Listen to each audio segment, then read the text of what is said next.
Join me every month for the inspiration to find your finish line.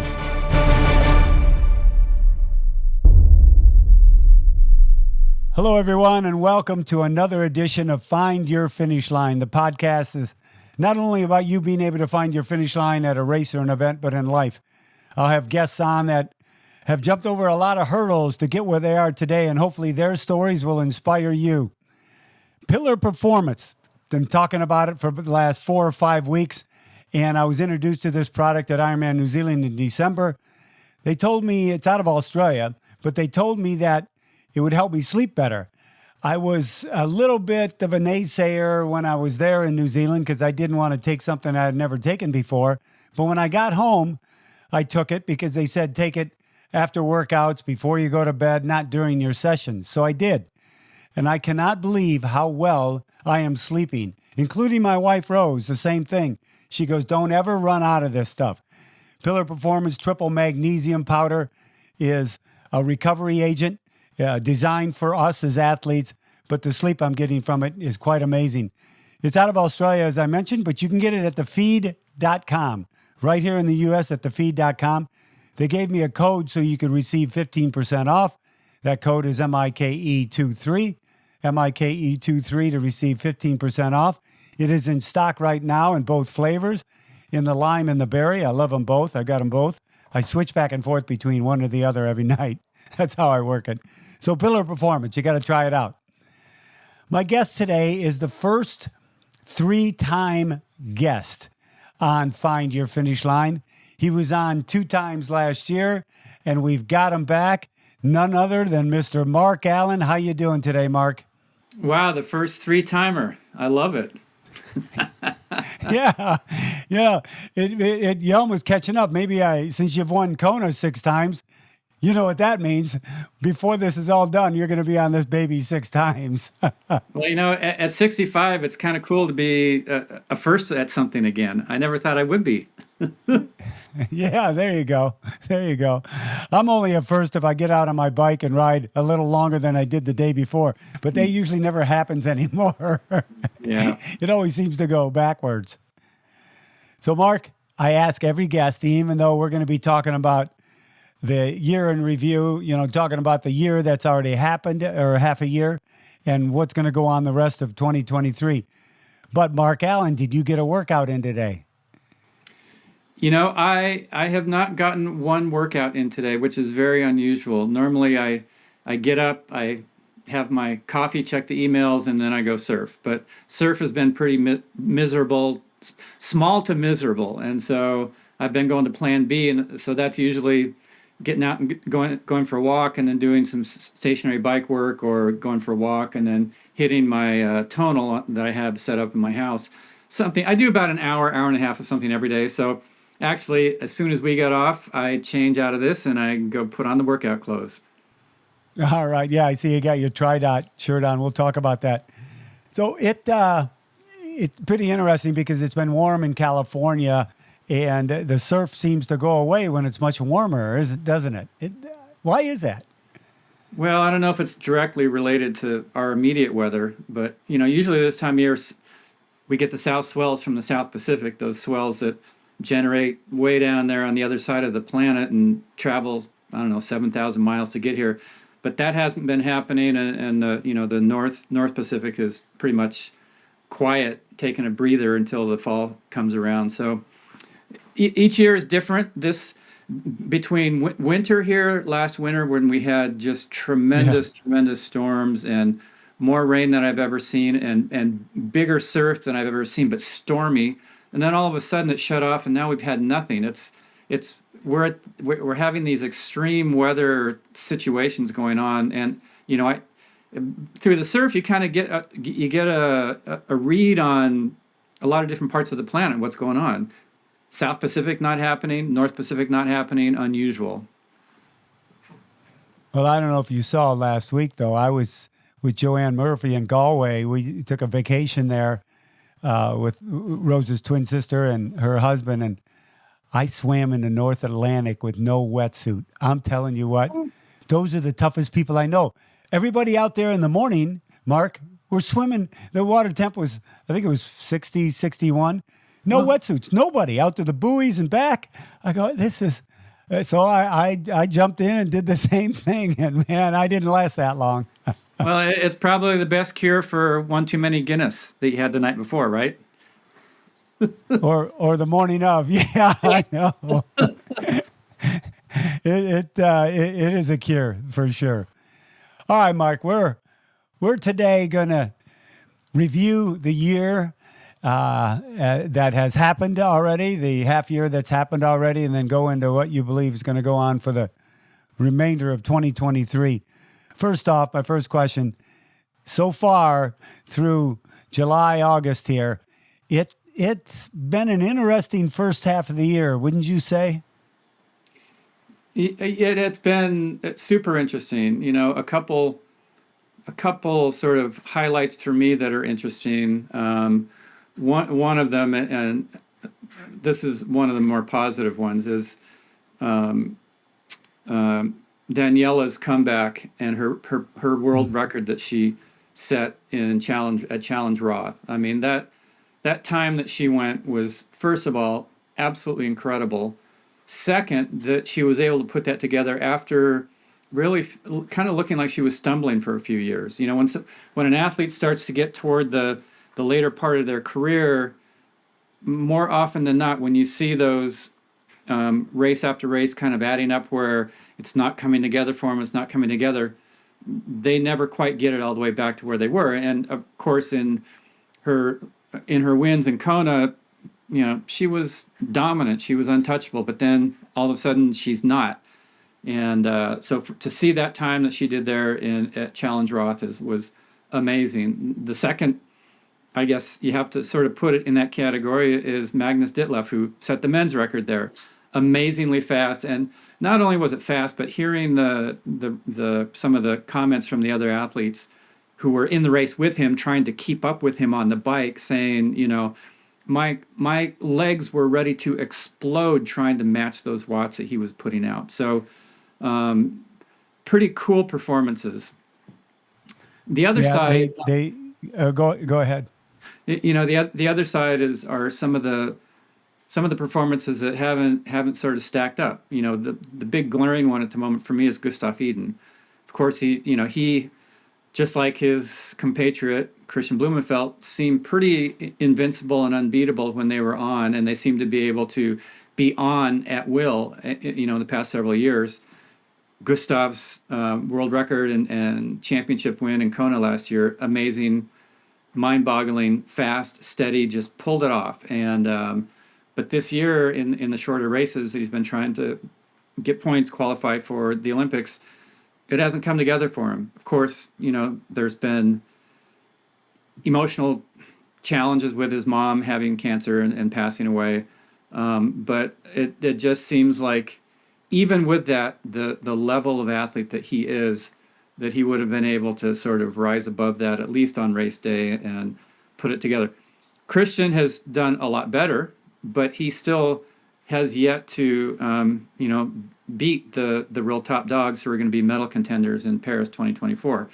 So those are some of the highlights that have stood out for me, and then of course you got to look at Gwen Jorgensen. You know, yeah, coming back after 7 years and having a child, and you know, everything that has gone into that time and trying to make it to Paris. She had a race just last weekend, and in the mixed relays, her run split was faster than any of the other women by 19 seconds, I think it was. So, you know, huge. She's had to do a huge leapfrog to go from not competing at that level in triathlon to trying to make it to the Olympics. Those are some of them. Yeah, those are, and as a matter of fact, it's some. All of those are written down in front of me. I wanted to talk about that. I want to jump back to Daniella. You know, she had that tough time, but you got to remember, she came back at Utah at the Ironman World Championship, and you know, put up the 5 and had a great race. But right after that, it just went downhill again. The ebbs and flows of her career of late have been very interesting. And I don't think anybody wrote her off at Roth, but they had no idea she was going to pull off that kind of a performance. Do you think she could now, with how she's set up, win both the 70.3 Worlds and Kona in October? The 70.3s in September and then Kona in October? Think she could pull that off? Well, if anybody has the talent and the coaching knowledge behind her, being back with Brett Sutton, she could. That's a big ask, though. First of all, to go from what it must have taken for her to get in that kind of shape, to go just over 8 hours, there's a recovery curve on that. And of course, you're going to have that sort of winner's high that can kind of mask some of the need for sort of elevating your recovery after something like that. But she's smart. Can she win both? I think winning both, the harder one will be, well, I don't know. I think she can, I know you're back and forth with yourself right now. And I think the same way. Well, if she won Finland, that would mean, oh my gosh, to step up and win Kona. I don't think that happened. But if she didn't win Finland and rebooted, she could win Kona. I mean, it's like back and forth for me. Yeah, and I'm sure the higher priority for her would be Kona. First year with just and women. And Gustav, Mark, Gustav, the performance last year that we witnessed was beyond stellar. But when someone, we've all been through this. You have, I have, with someone in our life that we love that's going through a tough time. The passing of his mom was tough, but remember the leading up to that of her battling cancer, that had to just take a lot out of that young man. And people don't realize, even though you go out and, maybe you're with your mom in the morning, you go do your training, you come back, but when you're training and doing everything, your mind's just full of that. And hopefully she, hoping she gets better, and she didn't. And so that had to be a tough drain. I think Gustav's got a lot of great races left in him. Sure, 2024 may be tough just because of the lead up, but he's got until the until August of next year to be able to try to put something together and pull that off. So I hope he can do that. What about? Oh, go ahead. No, go ahead. What about the grind? I thought about this when we were talking about, because everybody's kind of in that short distance mode, Super League and the Olympics. Do you think some professional athletes are taking a hard look at the grind of racing a lot of Ironman distance races and saying, I got to reevaluate this and think about a lot of 70.3s or Olympic distance races? Do you see that trend starting to happen with some of the pros? Well, let me just put it this way. Somebody could probably race really well at 70.3 and Super League and Olympic distance, but it would be hard to race Ironman and Super League 70 and Olympic distance. So obviously that's what I think Christian is trying to do. It's or a lot of guys are actually trying. Max Newman, I think, is trying to do that. They're trying to just sort of shorten it up this year. And part of that might be that, the men's championship is in Nice this year. So maybe they're thinking, well, let me do stuff a little bit differently this year. See if I can, say, qualify for the Olympics, which then would for sure be a pretty cool thing to do if they could. But to focus on Nice and also trying to qualify for Paris at the same time, that's a big ask. So yeah, it does seem like there's a little bit of a trend toward focusing on more 70.3 as opposed to putting all the eggs in the Ironman basket. I mean, look at Sam Long. He's just said, look, I'm just doing 70.3s. I think Sam Long was very wise in his decision. Sure, we would love to see him race Ironman races, but I think maybe it's his makeup, maybe it's his mental attitude, maybe it's his physical ability, whatever it may be. I don't know. I just feel that it was a really right decision for himself. Did you feel the same way? Yeah, Sam is kind of like, I'm just going to go ballistic type of athlete. And you can't go Yeah. ballistic in an Ironman or you blow completely, right?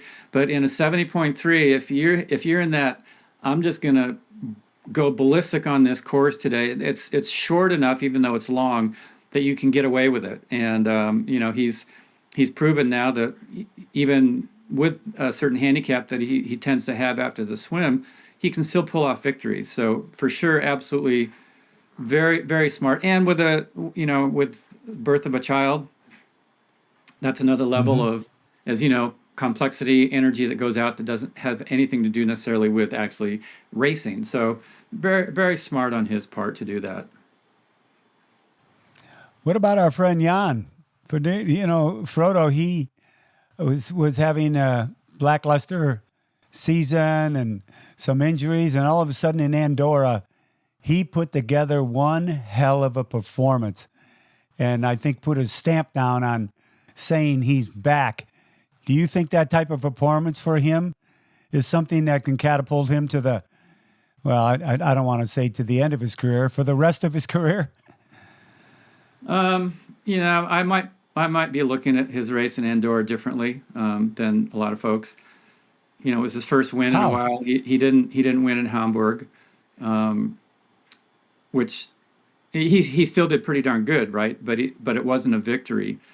Andorra he won, but it's also where he has been training a lot. So I don't know if you've ever been to Andorra, but there's no place to go but either down or up. It's so hilly there. It's hilly like you can't even imagine. So he was dialed in for that course. Training there, living there now. And the field, what to be honest, wasn't as deep as he's going to encounter. Let's say at in Nice, or let's say Nice specifically, because I think that's probably his main goal. So Hmm. yes, it's a step in the right direction. Is it a stamp saying I am back to where I was? No, in my opinion, no. I think he still has to. He's still got to put it together when you've got a stacked field in a long race with hills and things in it that you know have not necessarily been where he has focused his greatest performances at. He's not washed up for sure. I mean, look at the guy. Look, he looks as fit now at 427 years old as he did when he was like 3. He's like lean and cut and like, geez, doesn't the guy? What's he gonna do when he retires? But anyway, yeah, Yeah, I mean, you in Nice, you have to count him in as a podium contender. I truly believe that. I think that's what his huge goal is, what he's shooting for, what his target is, how he's training. So, yeah, I mean, I wish him well. I think that Nice could be an incredible race for him. yeah. If he What pulls else off, happened? yeah, if he pulls off a great Go race in ahead. these, that will be the icing, the cap on his career, because it will say, Hmm. all right, guys, you've been talking about me since 2019, and I just shut up now, okay? And he's done. As you saw probably in social media, he did quite a reconnaissance training time there in these to check out the course, check out the hills, get it in his mind what he's going to have to do, get it in his mind how he's going to be basically over prepared on a course that is very demanding. He's got a full contingent that are going to be putting the hammer down along Oh, with him, though. yeah, yeah, a ton. What about this first part of the year and how Chelsea Sodaro's been training and racing? Do you think she could repeat in Kona? I think she could. She hasn't really been a standout. She's had some. One of the races, she goes, I don't know what went wrong. I felt great. My training was going great. I don't know what went wrong. Something with the nutrition. So I would definitely say if if she's anywhere close to where she was last year, even if Daniela is on with her run and her ability to just go beyond the numbers, I think it will be very, very difficult for Daniela to maintain any kind of a lead that she might have off of the bike. Wow. Never bet against a returning champ when it comes to Kona. Also, I know. Yeah. one that knows well. So what's going on between you and Tim Don? Him and his rules, and you coming back at him? I loved it. We're all entitled to our opinions, and did that at all? I don't know. Why were you upset by that, or tell me what you thought of that whole back and forth?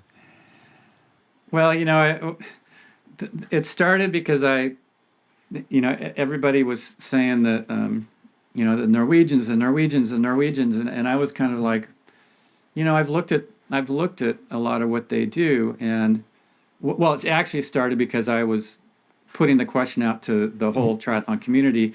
Can those two guys, Christian and Gustav, who have excelled at Ironman distance in the last couple of years, 70.3 distance, can they now drop it back down to Olympic distance and excel again? We've seen people go from Olympic to Ironman, but it's a whole different ball of wax to go from Ironman back down to down to Olympic distance. And there's a number of reasons why I think that's very challenging. A lot of it is just how you have to kind of reset your whole way that you train and all that. But anyway, I said, I think it's going to be hard for him. I don't see it being a slam dunk. Like, Gustav months ago said, I see myself winning the gold. It was like so simple for him. I see myself winning the gold. Woohoo, this will be fun.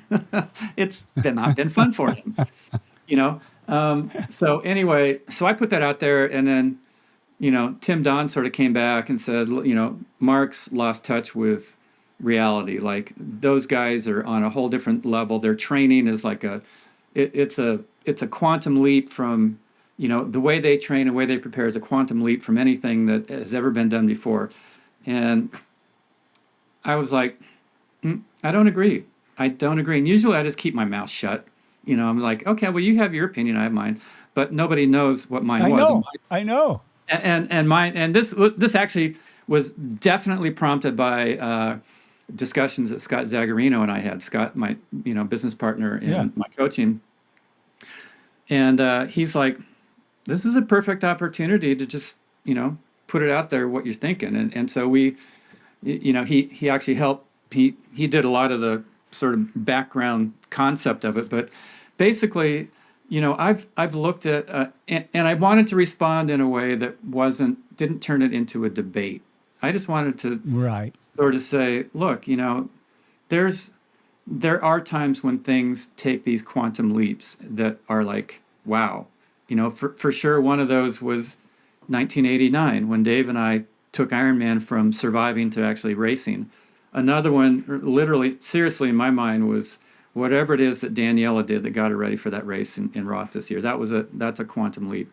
But anyway, what the Norwegians are doing, it's like they're not actually, from what I can gather, and I've had some conversations with their coach and seen stuff that he's put out on social media about what they do and what they're measuring. They're not measuring anything they're not looking at anything that I didn't. They're trying to figure out how high can their body temperatures go before they blow up? How fast can they get in calories before they start to barf? How much power can they push on the bike before their quads just explode? Just stupid little things like that. That's the exact same stuff that I was looking at and doing. So are they doing this groundbreaking, looking at all these unusual things? No, they're looking at the basics. The difference, and this is the progression. This is a progression, and this has happened, since we started in the sport. There's these progressions of building on the knowledge of the past. So, athlete in Generation X is looking at these things, and then the next generation comes along. They go, well, we want to look at those things, but here's some tools that can help us look at it a little more closely. And so they're, they're doing the lactate testing and they're measuring all this stuff. When I was racing, we had to do it by trial and error and intuition. So I knew what it felt like when my body core temperature was getting so hot that if I kept it up there, I was going to blow.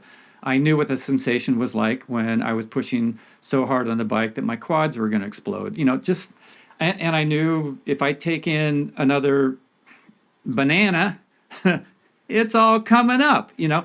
So I didn't, so it took me 15 years to learn what probably they're learning in, 2 or 3. And that's the big difference, is it's compressed the learning curve. So anyway, I just thought, why not just tell it like it is? I have a perspective that comes from being in the sport for 41 years now, and I've seen a lot of new methods come and go, and a new method that is groundbreaking is going to be one that can be applied directly to any athlete, and they will get benefit. They will be able to improve from it. And I have actually seen, well, we've both seen a number of athletes who are now sort of who have done the Norwegian method have shitty races. Look at Lionel and Colin Chartier last year in Kona. They were being coached by Mikael Eden, Gustav's brother, sort of in the Norwegian method. They both had terrible races. So obviously, whatever it is that's working for Christian and Gustav and Olaf, that team, they've figured it out for that sampling of 2 people.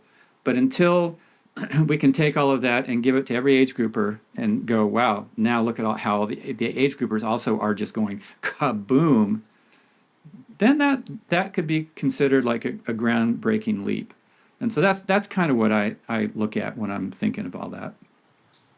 Yeah, it's a matter of, well, the way we've always, I've looked at it, you've looked at it, others. It's the big picture look, and you're right, to be able to benefit the masses. Then wow, this is something else. I don't disbelieve anything the Norwegians are doing. I think what they're doing is they're pinpointing it to a pure science, because they're able to do that with the technology of today.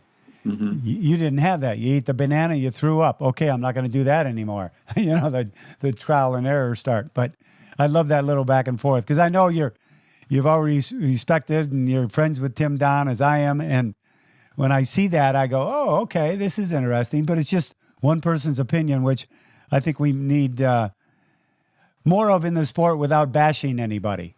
And I know that was your intent, not to do that. Yeah, it wasn't to discredit anything that Tim was saying, because there's validity to a lot of what he's saying. And I don't, it's stupid to get into debates over specific little minuscule things. Ironically, just today, I just recorded something that I'll be posting probably later today. It's about Matt Sharp, a Canadian pro who was disqualified at Ironman 70.3 Maine for having his jersey unzipped all the way down. And literally right as I was going out to record it, I noticed something on Tri 247 that Tim Don was responding to that specific ruling. And on this thing, we agreed 100%. Like, really? Come on. He had unzipped. He came in 3rd place. Unzipped his jersey was unzipped all the way to the bottom, so it was actually open at the bottom. The ruling apparently says you can have your jersey unzipped, but it has to be secured at the bottom. And so, right, both Tim and I were thinking along the same lines. Like, what does it matter? Who cares? I mean, if it's zipped 9/10 of the way down, you're seeing as much flush as if, basically it's not zipped at all. It's not a danger to anybody. He's not exposing himself. It's hot. He's trying to cool off, And so who cares if it's secured at the bottom or not? It's like, oh, that's illegal because we better make a ruling, because if it gets unzipped at the bottom, then there's something really bad about that. And we don't want anybody going around the race course with an unzipped zipper on the top of their tri kit. Who is the genius that thought of that rule? You got way too much time on your hands. And if there is a reason, please let me know. I'm open. Let me know what the reason for that rule is. Mark, it's that old exposure of the belly button. You just can't let that happen nowadays, you know? Well, if you have a belly button ring, you want to show that thing off. Come on. All right, only one more thing we're going to discuss that's already happened. And that's the CEO of IRONMAN, Andrew Messick, announcing that by the end of the year, he'll be retired. He'll be looking for a new CEO. He's had 12 years at the reign. And little side note, as you know, I worked at Active for a lot of years, 16 years. And Dave Alberga was our CEO for most all those years. And I'll never forget one time he came into my office and he was at the, 7 or 8 year mark of being our CEO. Things were flying along. Everything's great. And he said, Reilly, I'm like past the limit. And I go, what are you talking about? Well, I'm past the limit with how long CEOs last with a corporation. Whether you're doing a good job or not, you've got the board and they want to make a change. So the CEO lifespan is that 7, 8, 9 year mark at max. And Andrew was in there 12 years. Yeah. So that's something to be said because of what I think he's accomplished with the sport. Like him, dislike him, whatever people say, and everybody at the top, if you became CEO, they're going to be like, if I became CEO, all of a sudden we're going to have negative factions out there. But he did last longer than most CEOs do in America, that's for sure. What do you think about all that? Yeah, I've thought about it. One, for sure, he lasted longer than the average CEO, which I think says a lot about the positive things that he did. When it was first announced, I was looking on the social media and, 90% of the comments were like, goodbye, good riddance, you screwed up the sport, all that kind of stuff. And I'm like, hold on, people. First of all, you look at the CEO of Ironman and you think that person is supposed to be your best friend. But they have a responsibility to run it as a business. And a business, basically, they're trying to make it sustainable and for making long-term profit. If they don't make profit, then the business goes under. He had to navigate the most difficult situation that anybody who's been involved with Ironman has had to do, which is during COVID, and he had to make really tough decisions that were not popular to make sure that the company survived. There was the stuff with like, why isn't everybody getting their entry fees back? All that kind of thing. Had he done that, Ironman would have gone under. It would not exist today. And let's also keep in mind that he brought some of the greatest innovations to Ironman. He invented 70.3 and invented 70.3 World Championship, kind of moving it from location to location. Genius type of stuff. Right. Yeah, it's going to be hard for whoever takes over. Ironman, the brand Ironman, I think, there's part of it that in my wish list there would be some focus on sort of bringing back the magic of what that is for people. You clearly are tapped into it because you brought people across finish lines at Ironman races all over the world. You were helping bring that magic and like anchor it into the people when you call them across the line. And I think there's got to be some of that goes on. It's not just about, get a discount on your next race to whatever. It's this sport is about the experience. And the more me, you, other ambassadors for the brand, for the sport, sort of rekindle how special that and amazing that experience is and what it means to accomplish crossing that finish line and the journey, the brilliant journey that you get to go on when you say, I want to be an Ironman finisher. Bringing that is what's going to be super exciting. I think, interestingly, and I'm sort of digressing a little bit from the question about Andrew, but I think the Olympics are going to give a real boost to the sport overall. The Olympic triathlon gets more eyeballs around the world than any other triathlon by far. A gazillion people that know nothing about triathlon get to see it. That sparks interest. There's always a bump in triathlon interest after the year after the Olympics. And so, if I was the CEO of Ironman, I would be focused on developing some more of the 5150 races so that there's a real easy entry for people who are excited about the sport and about trying it out. But anyway, back to Andrew, it was interesting. One of the comments he said is that, the next sort of phase of things is it's going to be a 4 or 5 year sort of project to, continue to make Ironman vital and vibrant and thrive. And he goes, I just don't have the energy. And I get that. He more than anybody understands the amount of energy, the amount of time and commitment that goes into it. And as a person, you have to acknowledge that you have to sort of give him I don't know what you say, a pat on the back. Like he said, part of this too is that I want to spend time with my family and I'm always traveling. And, I have kind of questioned myself, like, when does he ever have time to just be with his wife, be with his son, share those day-to-day moments? Because that guy is busier than a one-legged man in an ass-kicking contest. You know what I mean? It's insane. I've talked to him. He's at a morning meeting in Frankfurt and an afternoon meeting in Los Angeles, flying to LA and then getting back to Tampa and then back. I thought I traveled a lot or you traveled a lot. It just was crazy. I think Andrew will be graded over what he's done over the last 12 years in a couple years or so. And I think the grade's going to be very high. I do believe Ironman needs to somehow help pull some people into the sport, besides obviously their entry level of 70.3. And I think the new CEO could pull off something like that. I think it'd be easier to do than people think, because it's been there before, and I think they can bring that back. Yeah. Hey, Mark, do you think a Super League, moving this year, a Super League athlete you think that's the type of athlete that could win Paris? I think so.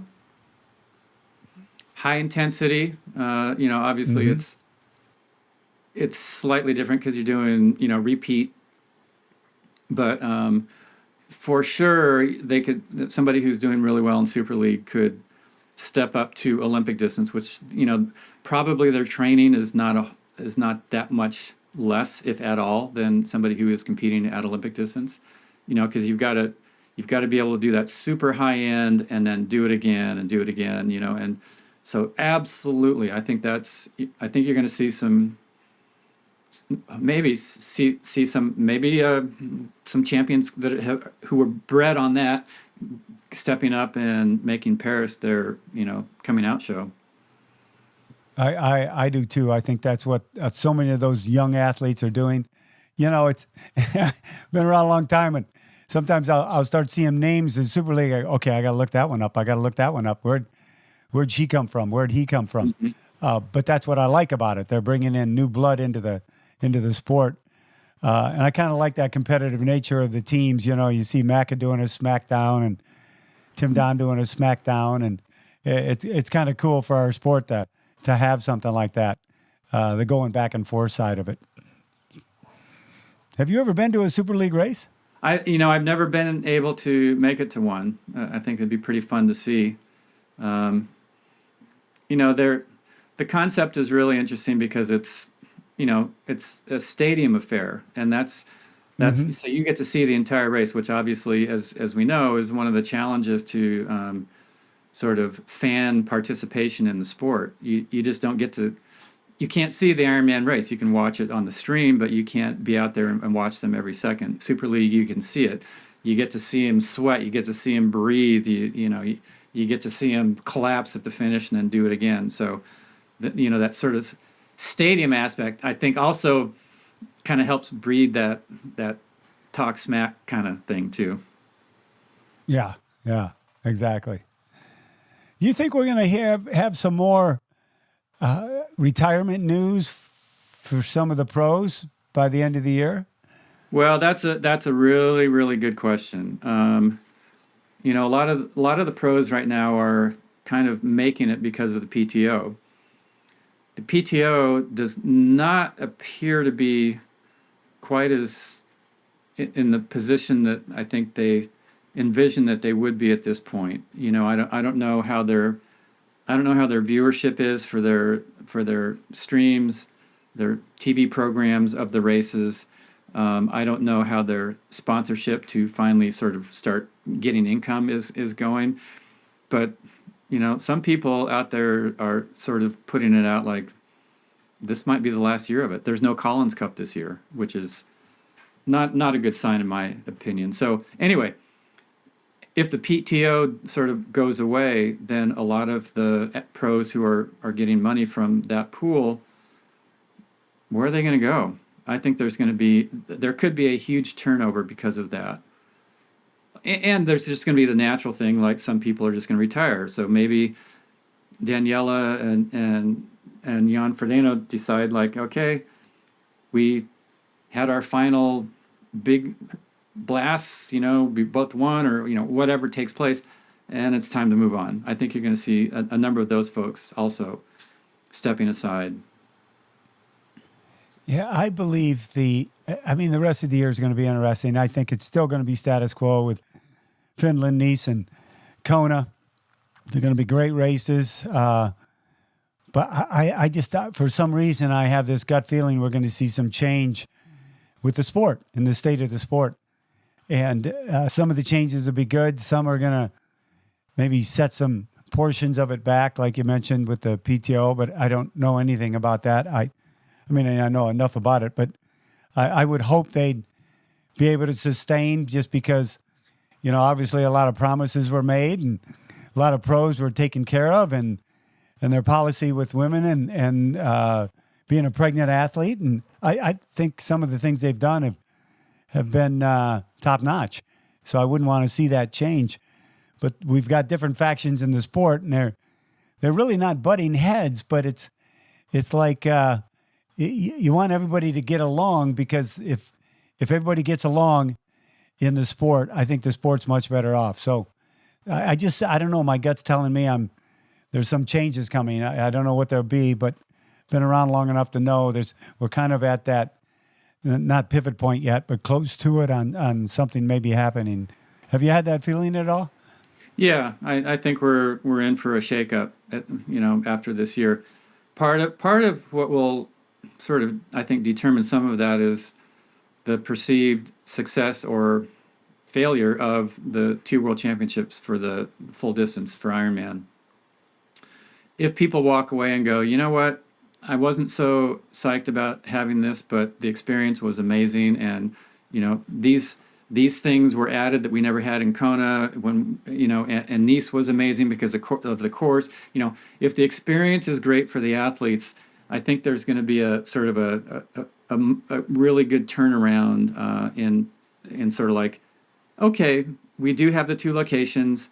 We're getting the best of both worlds now. The women have their highlighted day, and the island is behind the one day of racing, and we've got Nice, and Nice is behind that part of it. And next year we're going to swap, and everything's going to go on. And I think that's actually going to be, over time, part of sort of how people, going back to Andrew, how they sort of assess his reign.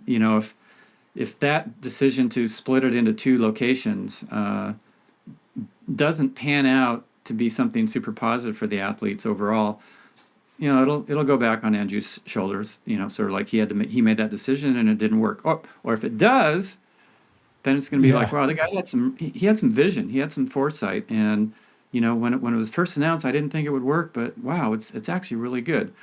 So yeah, I think there's going to be some changes. When you have an Olympic year coming up next year, that draws a lot of the young guys into action. But then, depending on how they do, if they qualify, if they don't qualify, all that stuff. Once the Olympics are over, there can also be a real shift in sort of the athlete makeup. A lot of guys and women might just decide, I'm done. I don't want to move up to 70.3. It's too hard, or I don't want to, whatever. But then a lot of the folks who have been focusing on that short distance will do like Christian did, and like Gustav, and they'll move up to 70.3 and Ironman, because I think ultimately, as an athlete, as a triathlete, if most sort of in the back of their mind have that little thing like, if I could win the Ironman World Championship, that would be something very cool. Yeah, that on the resume has never hurt anybody. I Right. never hurt anybody. Let's talk TriDot. TriDot training. You are one of their top coaches in the country, in the world, and you've seen a lot of change in triathlon training. The constant change of training and how to train somebody and coach. The artificial intelligence, the AI of it. You think the way TriDot's been putting it together, it can really change people's perception of the sport so that they don't look at it as like, oh my gosh, it's so hard. I'm not that good. I'm slow. I can't swim. Do you think they have the opportunity to be able to change a lot of those perceptions? Yeah, like one of the things that TriDot does is, you get daily sort of workout scores on how you performed in your workout. And it's not based on how you perform against anybody else. It's just how well you execute the session that was set up for you. And so there can be a real positive feedback loop in that. Like, these training sessions, I did assessments. That information has gone into creating my training plan. So it's not a template that got modified from somebody else's workouts. This is set up for me, with zones that are appropriate for me, with workout lengths that are based on the kind of athlete that I am and the amount of time that I have to train. And then as you go out there each day and you train, you kind of get this train X score. And it's like, how well did you execute the workout? And when you get that 100, they call it a unicorn. The athletes, they get this big, it's like a game, like, can I get 100? Can I get a unicorn? And it just makes it a little more fun. And also what it does is, with their AI, that just allows all of this information that gets generated in training plans and that affects like your training zones when you're working out, like the temperature. If it's cold out, you're going to be running in different heart rates and zones than you would if it's super hot. And TriDot automatically takes all of that information in and digests it for the athlete, so that every session they do is very specific and designed for that person in the environment that they're going to be working out in, whether it's indoors, outdoors, hot, cold, altitude, age related, gender related, just all these different things. And that's what that does, not only for the athlete, but also for coaches, is that it allows people to actually just go out and do their training with really good specific guidance without having to figure out what all the numbers mean. And then once they do it, what does that mean for tomorrow's session, that kind of thing. And I was kind of getting into that data fatigue myself as a coach prior to going over to TriDot. And one of the huge reasons that I saw the advantage of being on their platform is that, my athletes were, I was seeing these graphs of what the athletes were doing each day.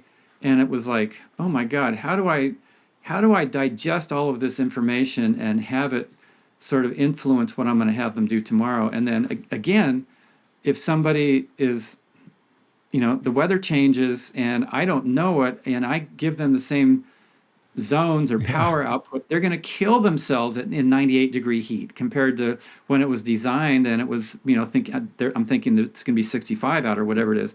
So anyway, it just takes all of that sort of number fatigue out of the equation, and it fine tunes for each athlete. Super the TriDot, Jeff Boer, the founder, has been working on this stuff for almost 20 years. So it's not like 3 years ago he goes, "Ooh, AI, that sounds really cool. Let me see if I can put a training plan together for this."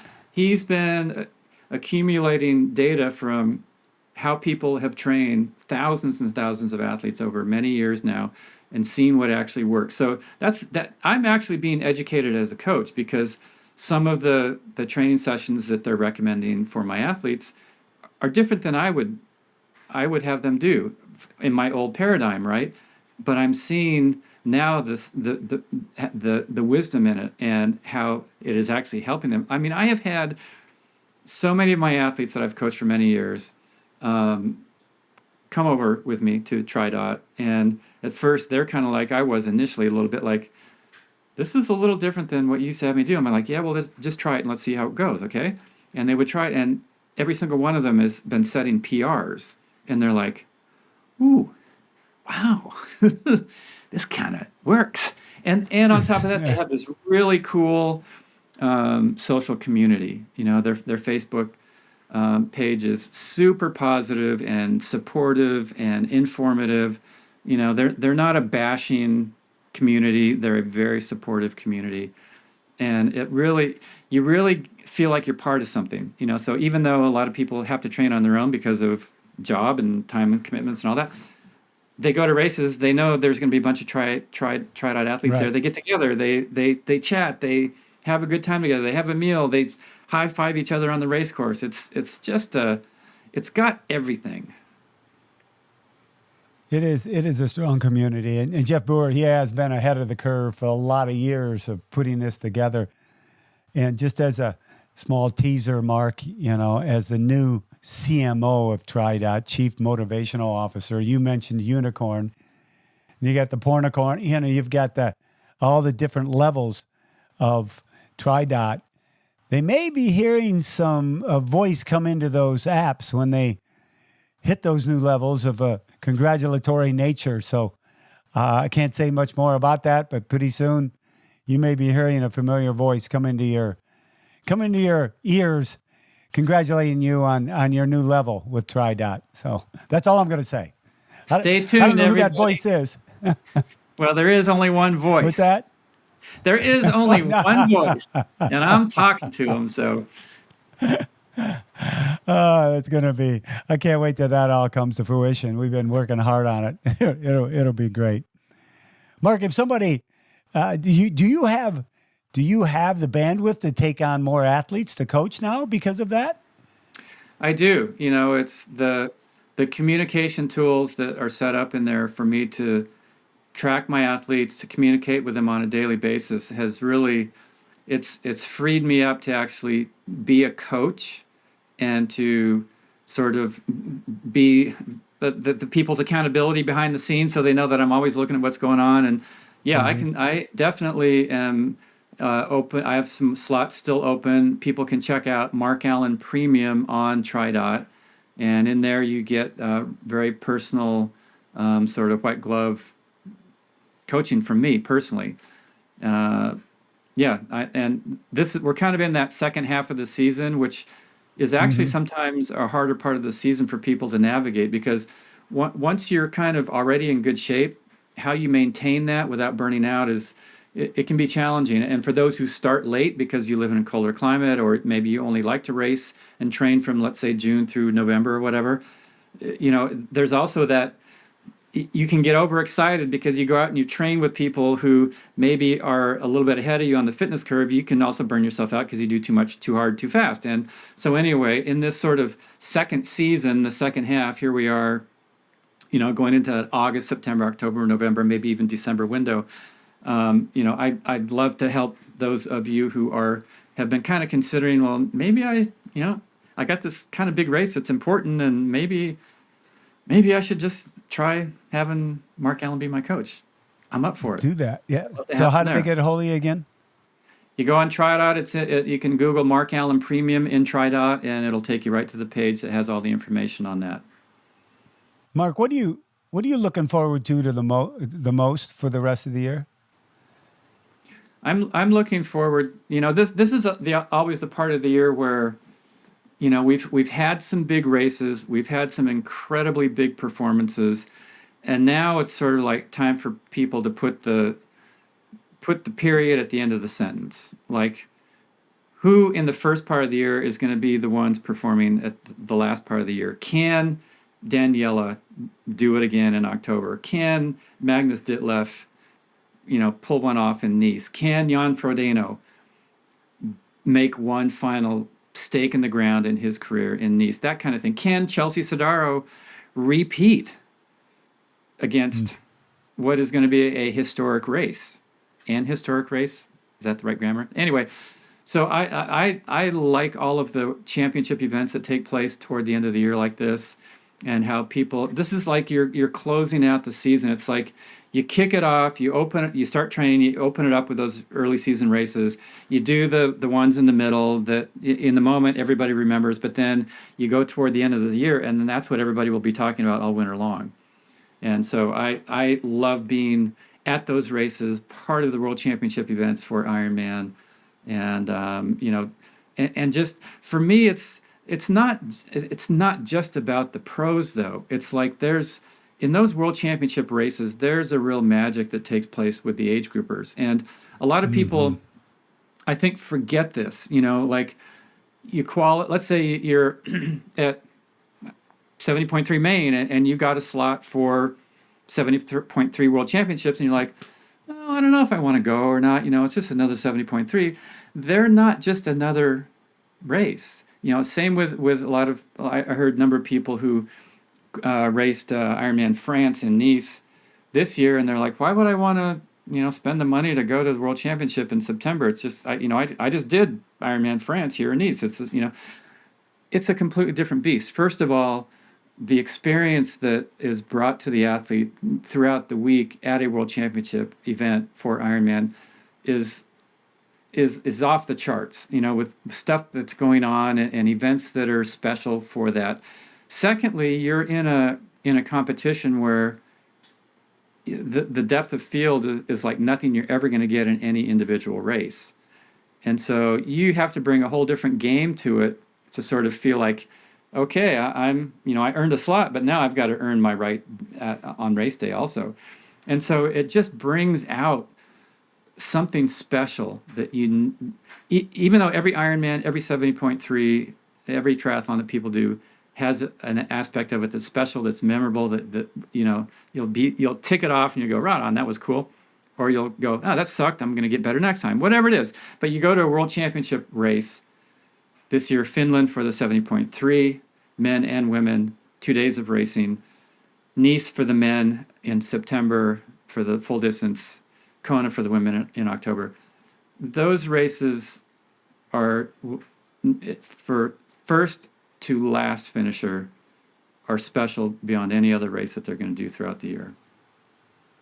I agree totally. At the 33 years at those championship races, I would always get to Kona, and it was like 20 times any event I had worked during the year. Even though those events, some of the things we saw and witnessed and the performances were A+, you got to the World Championship, and it's just like, are you kidding me? I never thought in my wildest dreams it'd be 20 times, and it has been. So you hit the nail on the head with that, Mark. And I'm a bit jealous you're going to all three and I'm not, but I'm okay with that. And you never know where I'll show up in 2024 or 2025, somewhere or nowhere. It's just you just don't know. Everything's good right now. So hey, Mark, thanks again. Three-timer here on Find Your Finish Line. I should make some kind of belt or some kind of hat and give it to you for that. Yeah, another first. Yeah, you will be missed at the World Championships. You obviously have been a huge part of it for so many years, and your personality, enthusiasm, energy at the finish line has been it's made a mark on the sport, and it's something that will never be forgotten, and it's set a standard for all of the announcers who are going to be working. Like, but like anything, there will never be another Mike Reilly, and anybody who tries to sort of be you will fail. Nobody can be you. Whoever sort of steps up and develops whoever they are, then they'll be remembered for that. But there will never be another Mike Reilly. And for those of you who haven't heard already, I was the very first finisher that Mike called across the line at his very first Ironman World Championship in Kona, 1989. And that's for me, that's a pretty cool thing to think about. Thank you. Thank you. That's a very cool thing for me to think about. And thanks for those kind words. I appreciate that more than you know. Mark Allen, thank you again for your time. I know you're a busy man. You got all these athletes to take care of, get them to the finish line. So thanks again for being on Find Your Finish Line.